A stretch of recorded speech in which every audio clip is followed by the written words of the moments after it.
Bienvenue dans Déconstruire ensemble, le podcast qui fait exploser les clichés sur le handicap. À travers chaque épisode, vous entendrez la voix et le regard sans filtre de Nathalie Gène, une femme engagée, unijambiste, stomisée, vivant avec un spina bifida et une hydrocéphalie valvée. Elle y partage ses galères, ses combats, ses joies.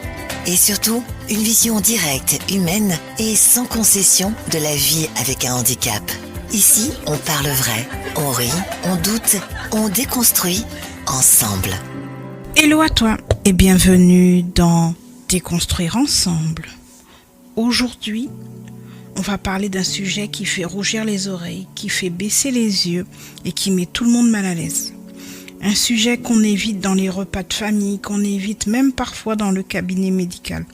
On va parler de faire l'amour avec un handicap. Fantasme ou réalité? Oui, faire l'amour, pas l'amour version roman à l'eau de rose, pas l'amour morne, porno de bas étage, non. Faire l'amour quand ton corps ne correspond pas aux normes, quand il est amputé, appareillé ou quand il fonctionne autrement. Je sais que déjà, rien que le titre, ça dérange, et tant mieux, parce que c'est justement là que ça commence à être intéressant. Tu sais, la question qui revient toujours et qui m'a fait grincer des dents plus d'une fois, c'est « Mais tu peux avoir une sexualité normale ?» Normale? Alors, déjà, faudrait qu'on définisse ce mot.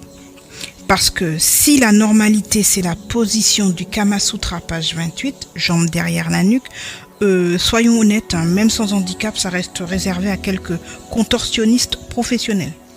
Mais derrière cette question, il y a une vraie peur, une vraie curiosité et aussi un vrai tabou.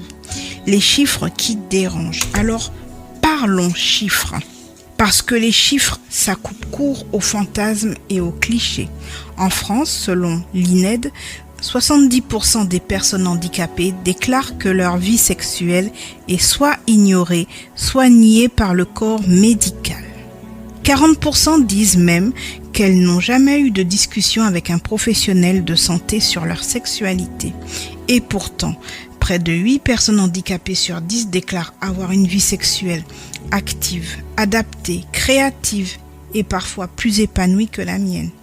Tu vois l'ironie? On nous efface d'un côté et de l'autre on nous fantasme. Le fantasme de l'exotique. Parlons-en du fantasme.